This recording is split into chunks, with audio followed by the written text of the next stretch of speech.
Masih bersama saya Budiman Tanurjo di Satu Meja The Forum. Anda bisa mengikuti topik serupa di kompas.id dengan cara memindai barcode yang ada di layar kaca Anda. Sebelum saya memberikan kesempatan kepada Burhanuddin Muhtadi untuk menyampaikan gagasannya, saya coba tampilkan grafik yang hasil survei dari Indikator Politik Indonesia soal kebebasan menyampaikan pendapat. Setuju atau tidak warga makin takut menyatakan pendapat, sangat setuju 21,9%. Agak setuju 47,7%, kurang setuju 22%, tidak setuju sama sekali 3,6% dan tidak tahu 4,9% dengan responden sekitar 1.200. Itulah gambaran yang direkam oleh Indikator Politik Indonesia soal situasi kekhawatiran atau ketakutan untuk berpendapat. Bung Burhan, jadi Anda lihatnya gimana soal permintaan dari Presiden Jokowi untuk dikritik, Mas Pram untuk dikritik dengan konteksnya adalah termasuk survei Anda mengatakan ada ketakutan untuk melakukan kritik. Ini apa yang sebenarnya terjadi? Gapnya di mana sebetulnya?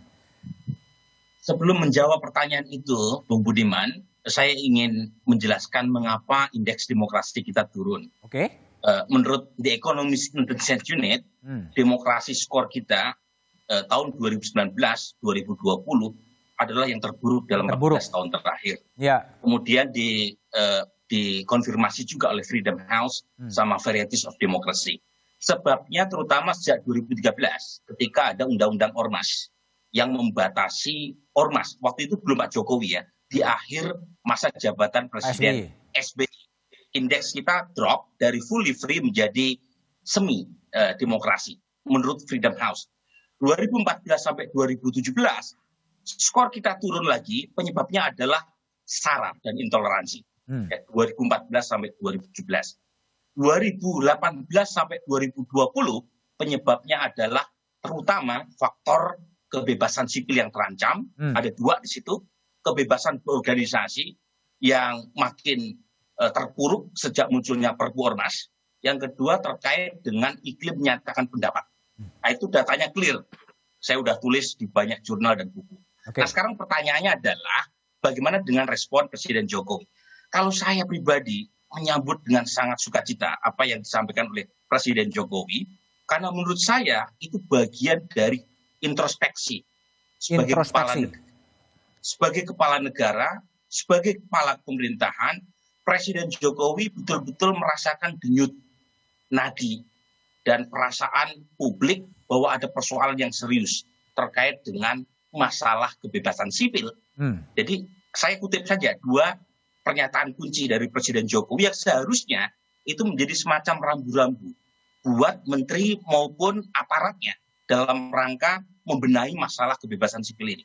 Satu, beliau menyebut istilah seselektif mungkin. Seselektif mungkin. Nah, itu disampaikan kepada pimpinan Polri dan TNI.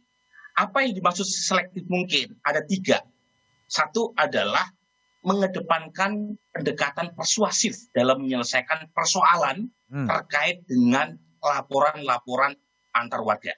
Yang kedua, berkeadilan, tidak tebang pilih. Dan terakhir adalah Polri harusnya punya tafsir yang sama terkait dengan norma hukum yang ada terutama di pasal 27 dan 28 Undang-Undang ITE. Nah, kalau misalnya ternyata tidak mampu juga, Presiden membuka opsi untuk revisi Undang-Undang ITE. Dan saya sepakat dua-duanya dilakukan. Paralel ya? Paralel. Mengapa Bu Budiman? Satu, sehebat apapun polisi membuat tafsir atas undang-undang ITE, kalau undang-undangnya itu terlalu fleksibel, terlalu karet, itu berbahaya juga karena kita menyerahkan unsur subjektivitas penegakan hukum kepada aparat polisi.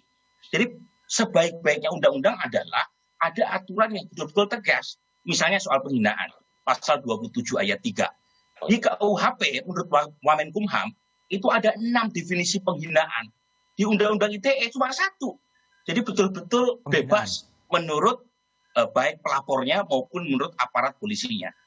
Karenanya menurut saya dua-duanya harus dilakukan. Satu, penegakan hukum menurut polisi itu juga harus clear, mengedepankan persuasif tadi. Tapi saat yang sama perlu dibuka ruang untuk memperbaiki Undang-Undang ITE kita. Saya tidak menolak ya Undang-Undang ITE itu sebuah keniscayaan, apalagi ruang digital kita juga perlu aturan demokratiskan, tetapi saat yang sama juga jangan sampai melabrak kebebasan sipil. Oke, kalau saya ingin memperdalam hasil survei dari indikator politik soal ketakutan dari warga negara itu sebenarnya apa? Sebenarnya dasarnya apa? Jadi ini memang kita temukan di bulan September 2020 dan itu satu tarikan nafas dengan persepsi mereka yang merasa aparat semakin semena-mena. Semakin Itu sudah, semena-mena. ya itu satu tarikan nafas. Itu sudah saya tulis di satu edited volume terbitkan oleh Asia Singapura yang kira-kira begini, Bung. Jadi kita mengecek indeks demokrasi yang dibuat oleh Freedom House, oleh The Economist Institute Unit. Dua lembaga internasional ini itu umumnya pakai elite assessment. Jadi mereka nanya kepada akademisi, pada NGO leaders. Nah kita tanya kepada warga masyarakat Indonesia karena mereka yang merasakan. Nah kita temukan ada kenaikan perasaan takut untuk menyuarakan pendapat. Nah ketakutan ini itu tidak semata-mata disebabkan oleh negara, tapi karena ada dua hal. Satu terkait dengan polarisasi politik yang makin menguat. Dua, ada media sosial. Jangan lupa Undang-Undang ITE itu ada sejak 2008, tetapi mengalami peningkatan laporan berdasarkan Undang-Undang ITE, terutama sejak 5 tahun terakhir. Apa yang memfasilitasi? Tahun 2008 belum begitu banyak media sosial. Twitter, Facebook belum begitu heboh.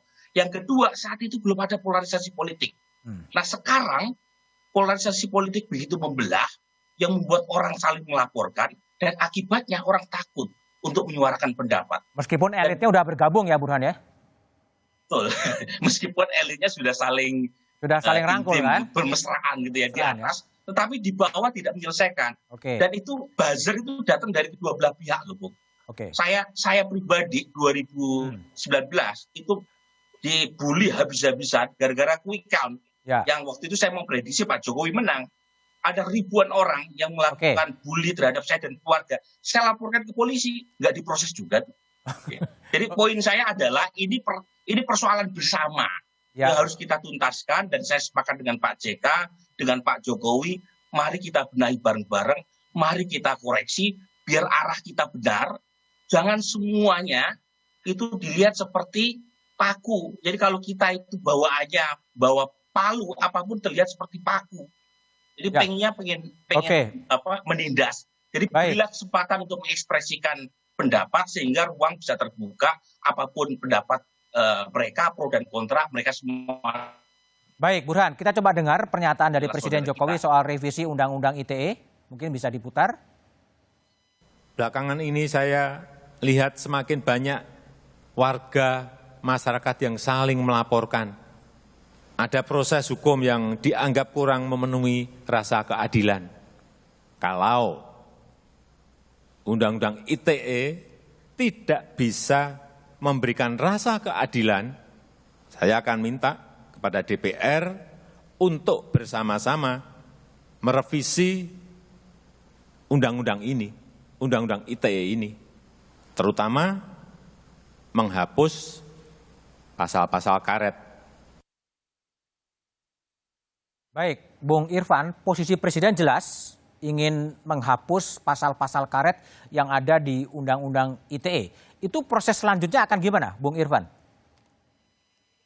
Ya pasti itu akan dikomunikasikan ke DPR ya, karena kan DPR bersama pemerintah kan sebagai pembuat undang-undang, ya supaya bisa artinya bersama-sama memahami dan mencermati semua persoalan yang ada dalam Undang-Undang ITE itu. Kita pasti nanti akan duduk bersamalah ya, bersama dengan DPR dan juga kementerian terkait yang nanti akan melit lah dengan adanya perbaikan. Kalau dalam pemerintahan, Bung Irfan, apakah sudah ada tim yang memang mengkaji dan pasal-pasal mana yang akan direvisi atau dicabut? Ya, ada beberapa usulan pasal-pasal yang sudah dibahas ya. Nah, ini kan baru usulan yang sifatnya draft ya, sementara. Makanya nanti pasti akan terkoordinasikan dengan baik secara menyeluruh dengan DPR, dan juga kita pasti pemerintah meminta masukan kepada stakeholder yang ada, apakah dari masyarakat, dari berbagai sumber yang ada, supaya pembenahan ke depannya yang saat ini dirasakan oleh publik, polemik yang terjadi di masyarakat itu bisa diatasi dan bisa diperbaiki. persoalan lapor melapor itu juga menjadi alasan ya yang disampaikan oleh Pak Jokowi gitu. Ya. Memang lapor melapor itu terkesan seperti apa ya, seperti serampangan lah ya. Serampangan. Makanya nanti kan akan dibenahi. Saya mendukung apa yang disampaikan oleh Kapolri Pak Sigit Listio. Nanti mungkin mereka akan membuat sebuah panduan ketika memang ada laporan mengenai tentang Undang-Undang ITE ini. Oke. Jadi wilayah mana atau unsur-unsur pidana apa yang dimungkinkan terhadap pasal-pasal yang disangkakan terhadap perbuatan pidana yang dilakukan oleh pelaku. Gitu. Oke, baik, biar Bung. ada keseragaman, biar ada keseragaman saya pikir. Saya rasa itu sangat yang baik, sangat baik. Ada keseragaman dan panduan terhadap persoalan yang ada di Undang-Undang ITE ini. Oke, baik, Bung Said Didu. Kalau Bung Said lihat, apakah revisi Undang-Undang ITE menjadi prioritas ya, yang harus dibahas, ada target waktunya, atau ya udah biarkan aja proses politik mengalir, prosesnya kapan akan diselesaikan gitu? Saya pikir sambil menunggu revisi, saya pikir proses penegakan hukumnya diperbaiki. Kapolri sudah menyatakan secara terbuka bahwa ada kesalahan penerapan Undang-Undang ITE. Jadi saya pikir sambil menunggu revisi harus dilakukan karena itu pasal karet.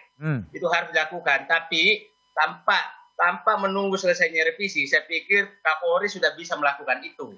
Nah, saya sih berharap teman-teman saya mungkin juga salah penerapan, sah ganda, jukur. Kalau memang salah, ya pakailah prinsip Pak Habibie. Mau dibebaskan itu? Penjara hanya untuk orang penjahat, bukan orang berbeda pendapat. Itu saya pikir jauh lebih bagus. Siapa tahu Bapak Presiden menggunakan haknya dan kan ada hak penegak hukum menghentikan sesuatu kalau salah prosedur. Minta di SP3 ya? Ya ada hak, bukan ada hak. Saya nggak tahu istilahnya. Kan begini Pak. Ya. Prinsipnya saya pikir itu di dalam KUHP sudah dijelaskan bahwa hakim itu berdasarkan keadilan berdasarkan ketuhanan yang Maha Esa, bukan berdasarkan pada undang-undang. Jadi saya pikir hakim juga punya hak bahwa ini ada kesalahan, maka demi keadilan berdasarkan ketuhanan Maha Esa yang sesuai dengan undang KUHP, maka ini kasus ini tidak bisa diteruskan. Bisa saja demikian. Marilah kita saya sangat setuju, hentikanlah. Tidak ada gunanya saling memenjarakan teman. Oke, baik, Bung Said. Bung Said, kalau permintaannya adalah soal SP3, adalah kalau menurut soal Mas Budiman. Halo, nggak jelas. Silakan. Mas Budiman. Ya, Irwan. Saya bisa menanggapi apa yang disampaikan oleh Bang Said itu tadi. Ya. Jadi kita bisa melihat kasus per kasus. Yang jelas begini maksud saya. Dalam konteks pidana yang dikatakan perbuatan pidana itu pasti ada dua alat bukti. Dua klasifikasi. Pertama adalah mens rea, niat, dan perbuatan. Ya. Saya tidak percaya kalau seseorang dikatakan sudah melakukan perbuatan pidana dan itu dilanjutkan oleh kepolisian. Saya tidak percaya itu. Pasti ada mens rea-nya, ada niatnya. Nah, kita tidak ketahui yang disampaikan Bang Said Didu tadi itu ya, apakah mereka tidak punya mens rea? Niat ya. Ini pasti tugas kepolisian ya, mencari tahu itu, mencari bukti. Jadi kita nggak usah menjustifikasi si A, si B ini mengkritik kenapa di penjara begitu. Jadi kita serahkan kepada aparat penegak hukum. Jadi kita jangan langsung mengatakan ini adalah sebuah bentuk arogansi dari apakah penegak hukum. Yang jelas saya yakin dan percaya ketika ada perbuatan pidana itu memenuhi unsur-unsur pidana itu ya pasti aparat penegak hukum punya sikap untuk itu. Oke, Bung Said menanggapin pendek? Ada kesempatannya. Itu kata-kata normatif. Jadi saya katakan begini. Mari kita lihat. Saya mengikuti proses itu, Pak. Pengacara mengikuti. Itu berpindah-pindah kasusnya. Mulai yang dilaporkan sampai yang keluar sekarang itu berpindah-pindah. Jadi berpindah-pindah alasannya. Jadi menurut saya beginilah. Saya tidak melihat. Kalau memang ada bukti silakan. Jangan karena niat memenjarakan itu saja. Baik. Untuk orang bersalah. Sebentar. Bang Said ini kan tidak tahu proses yang dilakukan oleh pihak kepolisian. Kalau nggak tahu, hanya bilang kasus tersebut.